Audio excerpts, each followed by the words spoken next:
नमो नमः. विद्यार्थी मित्रांनो, इयत्ता 12वी संस्कृत या विषयाच्या आल्हाद या पाठ्यपुस्तकातील द्वितीय मंडलाचा अभ्यास आपण करत होतो. द्वितीय मंडलामधील पहिलं पद्य क्षणम मनोविनोदनम या पाठातील संस्कृत सुभाषितांचा आपण 2 भागांमध्ये विचार केला होता. आज आपल्याला याच पाठातील भाषाभ्यास बघायचा आहे.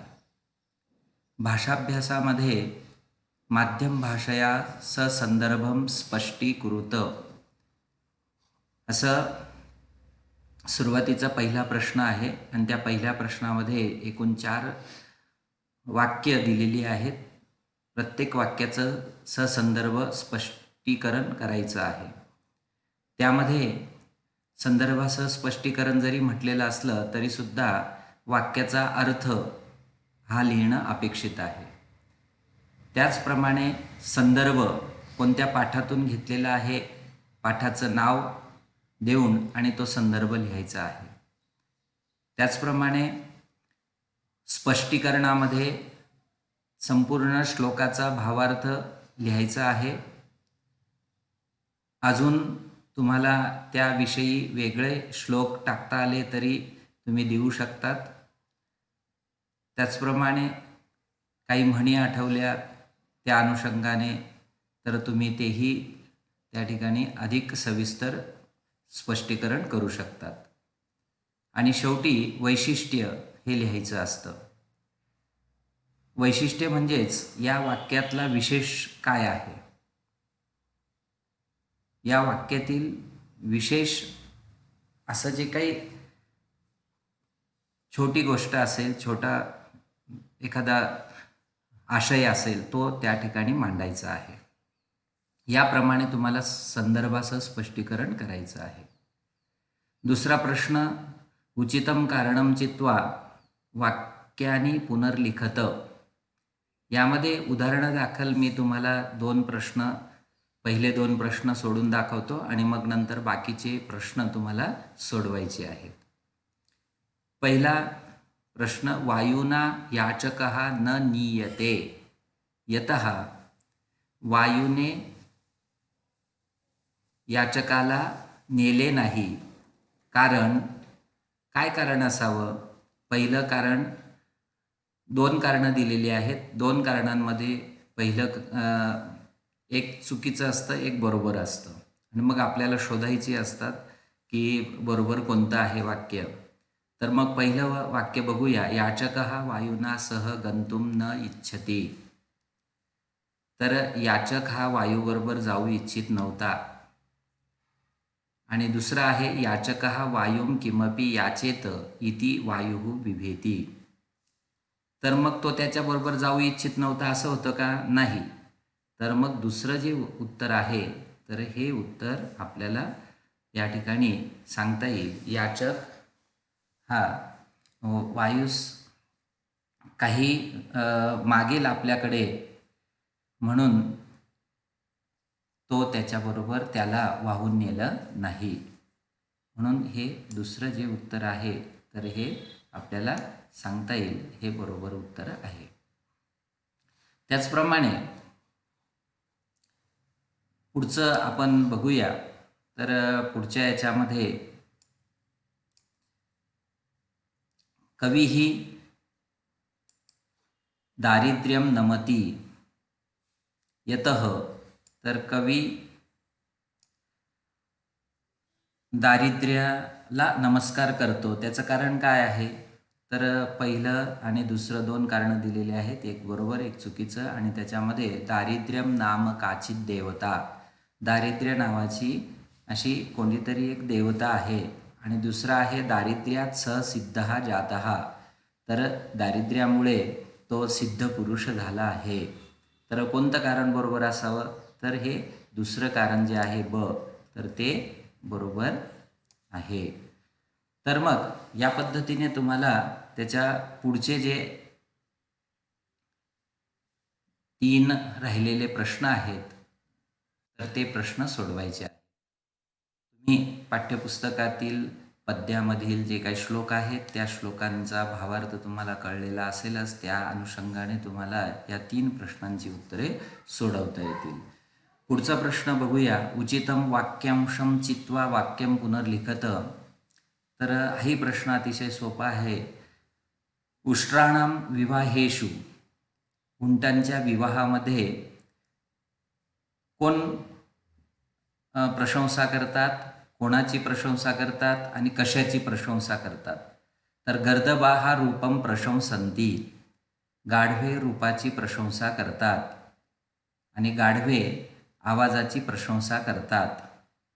तर कोणतं बरोबर असावं? तर पहिलं उत्तर जे आहे, गर्दबाहा म्हणजे गाढवे हे उंटांच्या लग्नामध्ये त्याच्या रूपाबद्दलची प्रशंसा करतात, स्तुती करतात आणि म्हणून पहिल्या उत्तराला आपण या ठिकाणी बरोबर म्हणूया. चौथा प्रश्न जो आहे, तर उचितम शब्दम चित्वा चतुष्कोणम पूरयत. तर हाही प्रश्न तुम्हाला श्लोकांच्या आधारे सोडवता येईल. त्याच्यामध्ये एक एकच शब्द तुम्हाला टाकायचा आहे आणि जसं मी सुरुवातीचं सांगतो आणि मग बाकीचे 3 प्रश्न तुम्ही सोडवायचे आहेत. वायुना असौ न नीतः, वायूने याला नेले नाही. कोणाला नेले नाही बरं? याचकाला. म्हणून या ठिकाणी याचका हा शब्द टाकायचा आहे. त्याचप्रमाणे मग दुसरे प्रश्न, पुढचे प्रश्नसुद्धा तुम्हाला सहजतेने सोडवता येतील. पुढच्या प्रश्नाकडे जाऊया आपण. पूर्ण वाक्येन उत्तरम लिखत. पूर्ण वाक्यात उत्तरे लिहायची आहेत. तर पूर्ण वाक्यात उत्तरे लिहित असताना प्रश्नार्थक सर्वनाम किंवा एखादं प्रश्नार्थक अव्यय असेल तर ते काढून आणि आपल्याला त्या ठिकाणी जो शब्द आहे, जर प्रश्नार्थक सर्वनाम पुल्लिंगी असेल तर पुल्लिंगी शब्द असेल तो टाकायचा आहे. प्रश्नार्थक सर्वनाम जर स्त्रीलिंगी असेल तर स्त्रीलिंगी शब्द येत असावा असं गृहीत धरायचं आणि प्रश्नार्थक जर नपुसकलिंगी असेल तर नपुसकलिंगी शब्द असावा असं आपल्याला त्या ठिकाणी समजून घ्यायचं आहे. पहिला प्रश्न बघा. दरिद्रः कविः किं पश्यति. आता किम सर्वनाम जे आहे तर नपुसकलिंगी आहे. नक्कीच या ठिकाणी गरीब कवी हा काय पाहतो? तर सर्व जगाला पाहतो. म्हणून सर्वम जगत पश्यति असा मग पूर्ण वाक्यामध्ये आपल्याला लिहायचं आहे. दरिद्रः कविः सर्वम जगत पश्यति. प्रश्नचिन्ह काढून टाकायचं आहे, दंड द्यायचा आहे, म्हणजेच पूर्णविराम द्यायचा आहे. याप्रमाणे तुलात अपि कह लघुः. तर तुलात अपि याचकः लघुः. याचकः इथं कह पुल्लिंगी आहे म्हणून याचकः आपल्याला पुल्लिंगी शब्द घेता येईल. केशाम विवाहेषु गर्दबाः गीतम गायन्ति. केशाम या ठिकाणी स्त्रीलिंगी शब्द, या ठिकाणी केशाम हा पुल्लिंगी किम सर्वनामाचं पुल्लिंगी षष्टीचं बहुवचन आहे आणि म्हणून आपल्याला या ठिकाणी केशामच्या ठिकाणी उष्ट्राणाम हा षष्टीच्या बहुवचनाचा शब्द घेता येईल आणि म्हणून उष्ट्राणाम विवाहेषु गर्दबाः गीतम गायन्ति. श्लोकाच्या आधारे सुद्धा आपल्याला सहजतेने या प्रश्नाची सोडवणूक करता येईल. का कौमारम वहती. का स्त्रीलिंगी शब्द आहे म्हणून या ठिकाणी स्तुतीही कौमारम वहती. स्तुतिरूपी कन्या ही अजूनही काय करते आहे? तारुण्य निभावते आहे. तारुण्य म्हणजे अविवाहितपणा मिरवते आहे. तर पुढच्या प्रश्नाचं उत्तर पाहूया. प्रथमायाः सख्याः भर्ता कीदृशः. या ठिकाणी कीदृशः हे प्रश्नार्थक हा शब्द दिलेला आहे कीदृशः. तर प्रथमायाः सख्याः, पहिली सखी जी आहे तर तिचा नवरा कसा होता हो? तर मग त्या ठिकाणी चतुरः असं कीदृशः पुल्लिंगी आहे आणि म्हणून तिथं कीदृशः तर चतुरः असं आपल्याला घेता येईल. तर मग कसं उत्तर होईल? प्रथमायाः सख्याः भर्ता चतुरः. समुद्रः दिक् वीक्ष किं ददौ. समुद्रः दिगंबरम वीक्ष किं ददौ. तर मग त्या दिगंबराला पाहून समुद्राने काय दिले, तर विषम दिले. विष दिले. म्हणून समुद्र हा दिगंबरम वीक्ष विषम ददौ. या पद्धतीने तुम्हाला प्रश्नाच्या पूर्ण वाक्यात उत्तरे लिहायची आहेत आणि पूर्ण वाक्य लिहून झाल्यानंतर शेवटी दंड द्यायचा आहे.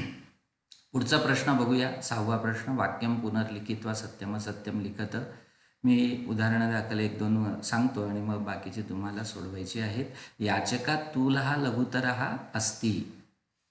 तर हे बरोबर आहे का?